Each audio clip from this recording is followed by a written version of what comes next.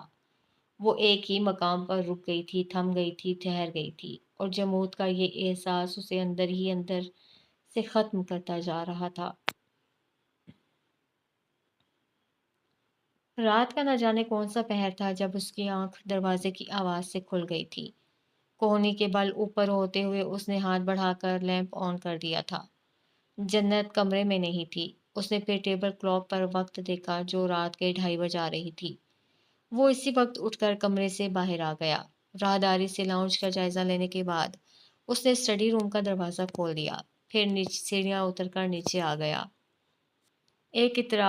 ایک بار اطراف کا جائزہ لیتے اس نے کچن کا رخ کیا۔ Library, studio, dining hall, sitting room, اس نے ہر جگہ دیکھ لیا، مگر جنت کہیں نہیں تھی۔ جھنجھلاہٹ کے عالم میں وہ صدر دروازہ کھولے باہر آ گیا تھا۔ سامنے ہی وہ شدید سردی میں لحاف اوڑھے سیڑھیوں پر بیٹھی دکھائی دے گئی تھی۔ فارس وجدان کے جبڑے بھیج گئے تھے، آنکھوں میں ناگواری کے ساتھ ساتھ سختی اتر آئی تھی۔ غصے سے قدم اٹھاتے وہ اس کے پاس آیا تھا اور پھر اسی غصے اور بے دردی سے اسے بازو سے پکڑ کر کھینچتے ہوئے اندر لے آیا تھا۔ دروازہ بند کر کے وہ اس کی طرف مڑا تو وہ سر جھکائے خالی خالی نظروں سے فرش کو تک رہی تھی۔ اب کیا چاہتی ہو؟ سام کی طرف پھنکار کر اس نے پوچھا تھا۔ اب کون سا نقصان ہے جو کرنا باقی ہے؟ یہی چاہتی ہو ممی تمہاری وجہ سے بیمار پڑ جائے؟ بازو سے پکڑ کر اس نے بے دردی سے جھنجھوڑا تھا۔ جنت کا سر تب بھی جھکا رہا تھا، لبوں پر کفل تھا، آنکھوں میں ویرانی ہی ویرانی تھی۔ فارس کا بس نہیں چل رہا تھا وہ اسے تھپڑ لگا دے۔ مسز شیرازی اس کی غیر معمولی خاموشی کو، اس کی آنکھوں کی ویرانی کو اور چہرے کے مسخ شدہ تاثرات کو طبیعت کی خرابی پر محمول کر رہی تھیں، لیکن فارس جانتا تھا وہ ٹھیک تھی۔ جان بوجھ کر اور صرف توجہ لینے کے لیے وہ یہ سب کر رہی تھی۔ ڈرامے باز تھی، سچویشن کو اپنی مرضی سے استعمال کرنا اسے آتا تھا۔ وہ مسز شیرازی کو اس معاملے میں انوالو کرنا چاہ رہی تھی۔ جانے کیسی لڑکی تھی، کیسی سوچ رکھتی تھی۔ میں اگر خاموش ہوں تو صرف اس لیے کہ میں ممی کو ٹینشن نہیں دینا چاہتا، اس نے اس شدید غصے کے عالم میں اس پر واضح کیا تھا۔ تمہیں ان کا ذرا سا بھی احساس ہے؟ وہ خاموش رہی تھی۔ میری جگہ کوئی اور ہوتا تو ایک لمحے کے لیے بھی تمہیں اس گھر میں برداشت نہ کرتا، اس نے جھٹکے سے بازو چھوڑ کر دبی آواز میں کہا۔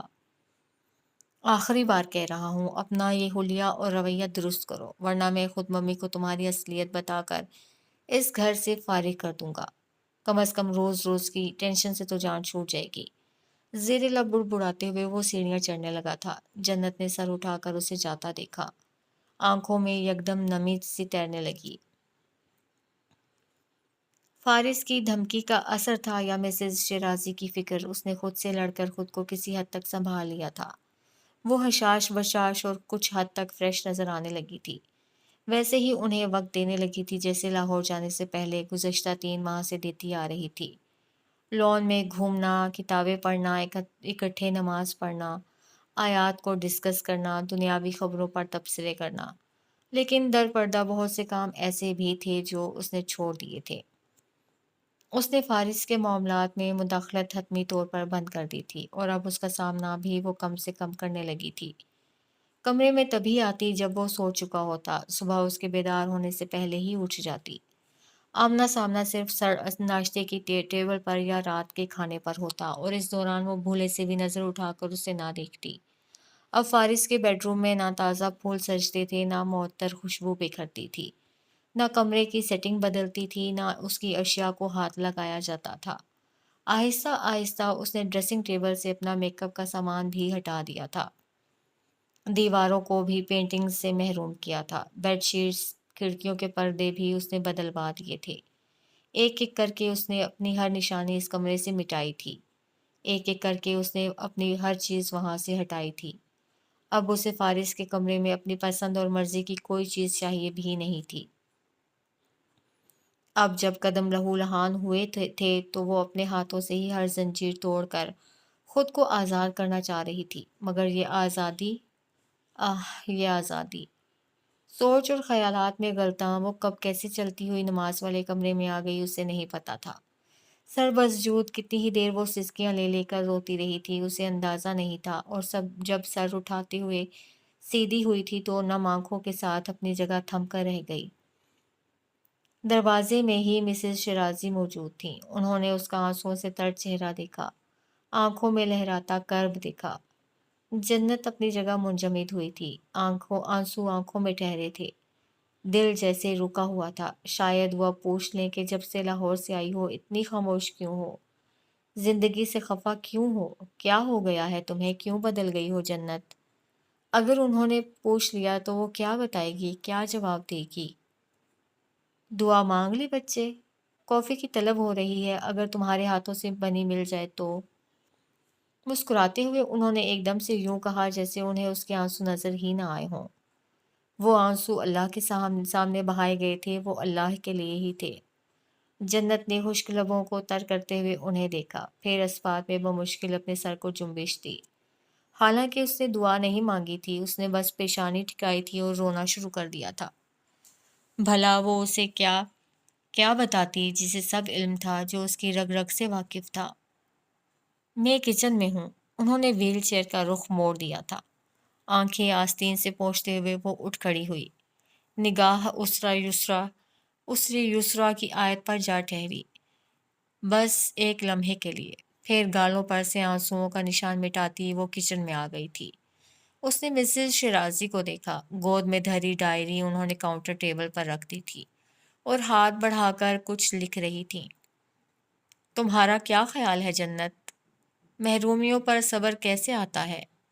کافی بنا کر وہ ان کے پاس آئی تو اپنا مگ اٹھاتے ہوئے انہوں نے قلم رکھ کر پوچھا تھا۔ اس نے انہیں دیکھا، فوری طور پر کوئی جواب اس کے ذہن میں نہ آ سکا۔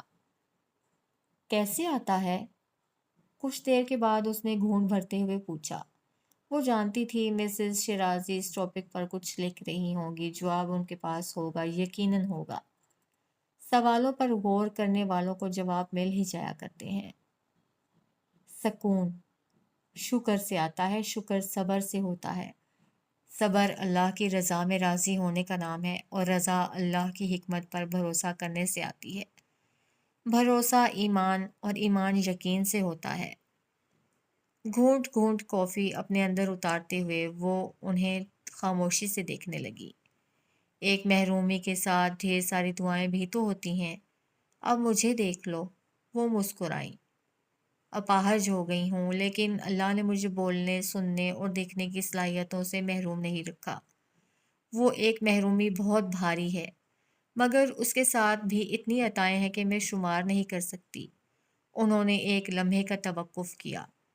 جب میں عطا پر غور کرتی ہوں تو میرے اندر شکر کا جذبہ سر اٹھاتا ہے۔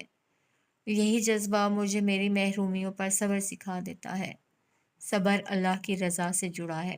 رضا اللہ کی حکمت پر، اس کی رحمت پر بھروسہ کرنا سکھاتی ہے، اور میں سوچنے لگتی ہوں کہ یقیناً اس میں میرے لیے بھلائی ہوگی۔ یقیناً اللہ نے مجھے کسی بڑی مصیبت سے بچانے کے لیے اس آزمائش میں ڈالا ہوگا، یا مجھے وہ ان حالات سے اس لیے گزار رہا ہوگا تاکہ وہ بدلے میں مجھے کچھ اچھا اور بہترین عطا کر سکے۔ مگ پر گرفت مضبوط کیے جنت خاموش بیٹھی تھی۔ یقین سے ابتدا کرتی ہوں تو شکر پا لیتی ہوں، شکر سے آغاز کرتی ہوں تو یقین مل جاتا ہے۔ کافی کا خالی مگ کاؤنٹر پر رکھ کر انہوں نے ڈائری اٹھا لی۔ جنت بھی اپنی جگہ سے اٹھ کھڑی ہوئی تھی۔ آنٹی؟ ویل چیئر کا رخ موڑتے ہوئے انہوں نے رک کر اسے دیکھا۔ جی بیٹا۔ اللہ کی زمین بہت بڑی ہے، جو اس کا ہو جائے اس کے لیے کم نہیں پڑتی۔ وہ اسے پھر بے گھر نہیں ہونے دیتا، ہے نا؟ سیڑھیاں اترتے فارس وجدان کے قدموں کی حرکت یک لخت تھمی تھی۔ کچن کاؤنٹر کے اس طرف وہ مسز شیرازی سے مخاطب تھی۔ بے شک۔ انہوں نے ویل چیئر کا رخ موڑا، پھر کچھ سوچ کر رک گئیں۔ سجدوں میں گرنے والوں کو اللہ کبھی گرنے نہیں دیتا جنت۔ جنت کی آنکھوں میں نمی ٹھہر گئی۔ بدقت مسکراتے ہوئے اس نے انہیں دیکھا۔ وہ مسز شیرازی کو کیوں فراموش کر بیٹھی؟ اس نے وعدہ کیا تھا وہ انہیں ان کے پوتے سے ملوائے گی۔ اس نے خود سے عہد کیا تھا وہ ان کا ہر لحاظ سے خیال رکھے گی، تو پھر اب کیوں ہمت چھوڑ بیٹھی تھی وہ؟ نکاح ایک کانٹریکٹ، جب تک وہ ہے، ہاں تب تک اسے مسز شیرازی کے ساتھ ان کی دعاؤں کے سائے تلے رہنا ہے۔ محبتیں ایسی بھی ہوتی ہیں، ایسے بھی ملتی ہیں اللہ کے پیاروں سے۔ وہ سرشاری کے عالم میں سوچے جا رہی تھی۔ فارس انہیں کبھی بھی اس کے ماضی سے آگاہ نہیں کرے گا۔ ان کی محبت اس کے لیے قائم و دائم ہی رہے گی۔ آنکھوں میں نفرت کا تاثر نہیں ابھرے گا، لب دعا سے خالی نہیں ہوں گے۔ وہ ان کے پوتے کے لیے ان کے ساتھ کھڑی رہے گی۔ عقب میں صدر دروازہ کھول کر فارس وجدان باہر چلا گیا تھا۔ جنت کمال اب بھی مسز شیرازی کو ہی دیکھ رہی تھی۔ اس کی آنکھ کھلی تو رات کا 1:30 بج رہا تھا۔ اٹھ کر بیٹھتے ہوئے اس نے سینے پر دھری کتاب کافی ٹیبل پر رکھ دی تھی۔ لاہور سے واپسی کے بعد اکثر ایسا ہونے لگا تھا کہ وہ سٹنگ ایریا میں ہی سو جایا کرتی تھی، اور اب جب شدید سردی کا احساس ہوا تھا تو وہ اٹھ کر کمرے میں آ گئی تھی۔ کمرے کے اندر داخل ہوتے ہوئے اسے یکایک ہی غیر معمولی پن کا احساس ہوا تھا۔ زرکار فانوس اور لیمپ روشن تھے۔ بیڈ پر بے ترتیبی سے کشن جہاں وہاں بکھرے تھے۔ اس کی نگاہیں بے اختیار واش روم کی جانب اٹھ گئی تھیں۔ ادھ کھلے دروازے سے وہ فارس کو واش بیسن پر جھکا دیکھ سکتی تھی۔ وہ کھانستے ہوئے الٹی کر رہا تھا۔ نچلا لب یوں ہی بے خیالی میں دانتوں تلے دباتے وہ صوفے پر جا بیٹھی۔ وہ کچھ ہی دیر بعد باہر آیا تھا۔ مدھم سی روشنی میں اس کا چہرہ واضح تھا۔ مزمحل وجود نڈھال لگ رہا تھا۔ رنگت اڑی ہوئی، ہونٹ خشک، بے رنگ، نم آنکھیں بے تحاشا سرخ اور کچھ سوجی ہوئی تھیں۔ کپڑے شکن آلود، حلیہ بکھرا ہوا سا۔ وہ قدم اٹھا رہا تھا تو اس کی چال میں واضح لڑکھڑاہٹ تھی۔ پھر وہ کھانستے ہوئے بیڈ پر ڈھہ گیا تھا۔ ٹانگوں پر کمفرٹر پھیلاتے ہوئے جنت اسے بیڈ پر بے قراری سے کروٹ بدلتے اور بے طرح کھانستے دیکھ کر کچھ بے چین ہوئی۔ پہلا خیال یہی آیا کہ وہ اس کے معاملے میں نہ ہی پڑے تو بہتر ہے، جیسا کہ وہ لاہور سے واپسی کے بعد سے ارادہ کیے ہوئے تھی۔ اور دوسرا خیال یہ تھا کہ اسے اٹھ کر اس کی طبیعت سے متعلق استفسار کرنا چاہیے، مگر چاہتے ہوئے بھی اس کی ہمت نہیں ہوئی تھی۔ وہ ایک بار پھر اٹھ کر واش روم میں گیا تھا، ایک بار پھر واش بیسن پر جھکا ہوا تھا۔ جنت نے اضطرابی کیفیت میں وال کلاک پر نگاہ دوڑائی۔ کیا ساری رات اس کی یہی حالت رہی ہے؟ وہ باہر آیا تو جنت اس کے سامنے تھی، کچھ متفکر اور متامل سی۔ Is everything all right? اس نے ہمت کر کے پوچھا تھا۔ ایک ہاتھ سے دیوار کا سہارا لیتے ہوئے اس نے دیوار کی نوب کو تھامے رکھا۔ بار بار وہ پلکیں یوں جھپک رہا تھا جیسے آنکھوں پر چھائی ہوئی دھند ہٹانے کی کوشش کر رہا ہو۔ منظر کچھ واضح ہوا تو جنت کو درستی سے ہٹاتے ہوئے وہ آگے بڑھا۔ اگلے ہی لمحے اس کا توازن بگڑ گیا۔ اس سے قبل کہ جنت اسے سنبھال پاتی، وہ پورے قد سمیت فرش پر آ رہا۔ فارس! گھٹی گھٹی چیخ کے ساتھ وہ اس پر جھک گئی، گال تھپ تھپاتے ہوئے، آوازیں دیتے ہوئے اسے ہوش میں لانے کی صحیح کرنے لگی۔ محض چند لمحوں کے لیے پاس آؤٹ ہونے کے بعد اس نے جھٹ سے آنکھیں کھول دی تھیں۔ اگلے ہی پل اسے کھانسی کا شدید دورہ پڑا۔ اس کے چہرے اور گردن پر سرخ دھبے ابھرے ہوئے تھے، سرخ آنکھوں سے پانی بہہ رہا تھا۔ الرجی ری ایکشن! پریشانی کے عالم میں جنت کے ذہن میں پہلا خیال یہی آیا تھا۔ پھر اس نے تیزی سے اٹھ کر سائڈ ٹیبل پر رکھی ٹیبلٹس کا جائزہ لیا۔ پانی کا آدھا گلاس بھی رکھا تھا، گویا وہ الرجی کے لیے میڈیسن لے چکا تھا۔ مگر اسے ابھی تک افاقہ کیوں نہیں ہوا تھا؟ اگر بروقت افاقہ نہیں ہوا تھا تو یکدم اس کے اندر خطرے کی گھنٹی بجی۔ سائڈ ٹیبل سے اس نے فارس کا موبائل اٹھا لیا۔ اس کے داہنے ہاتھ کی فنگر پرنٹ سے لاک کھول کر ڈاکٹر بخاری کا نمبر کانٹیکٹ سے نکالا۔ وہ مشکل سانس لیتے فارس پوری طرح سے کھانسے جا رہا تھا۔ وہ اب ڈاکٹر بخاری سے مخاطب تھی، انہیں اس کی صورتحال سے آگاہی دے رہی تھی، جبکہ متلی کے شدید احساس کے ساتھ ہی فارس کو یکدم سے ابکائی آئی تھی۔ وہ اٹھنا چاہتا تھا مگر بروقت ایسا نہ کر سکا، مجبوراً اسے فرش پر ہی جھکنا پڑا۔ ڈاکٹر بخاری سے بات کر کے وہ ایک بار پھر اس کی طرف متوجہ ہوئی تھی۔ اٹس اوکے، پریشان مت ہو، ریلیکس رہو، وہ اس کی پشت تھپ تھپاتے ہوئے کہہ رہی تھی۔ دور رہو۔ کچھ غصے، کچھ جھنجھلاہٹ اور کچھ بے بسی کے عالم میں اس نے بائیں ہاتھ سے جنت کو پرے دھکیلا۔ انداز اور رویے سے نفرت اور جھنجھلاہٹ نمایاں تھی۔ جنت دکھ اور صدمے سے اسے دیکھ کر رہ گئی۔ بہت کوشش سے وہ دیوار کے قریب ہوا تاکہ سہارا لے کر بیٹھ سکے۔ داہنا ہاتھ گردن پر تھا۔ وہ اپنے سویٹر اور شرٹ کے بٹن کھولنا چاہتا تھا مگر کھول نہیں پا رہا تھا۔ یہ کام بھی جنت نے سر انجام دینا چاہا تھا اور اس نے ایک بار پھر شدید غصے اور چڑچڑے پن سے اسے پرے دھکیلا تھا۔ Stay away from me! جنت کا دماغ گھوم گیا۔ اگلے ہی لمحے اس نے فارس کے ہاتھ جکڑ کر پکڑے تھے۔ اس حالت میں بھی تمہیں اپنا ایٹیٹیوڈ دکھانے کی پڑی ہوئی ہے، اس حالت میں بھی؟ وہ اس پر پھٹ پڑی۔ سرخ پڑتی آنکھوں میں صدمہ لیے فارس وجدان اسے دیکھ کر رہ گیا۔ محض ایک لمحے کے لیے اسے سکتا ہوا تھا، اس کے بعد جو کھانسی کا دورہ پڑا تو وہ حال سے بے حال ہو گیا۔ جنت نے تیزی سے اس کے سویٹر اور شرٹ کے اوپری بٹن کھول دیے۔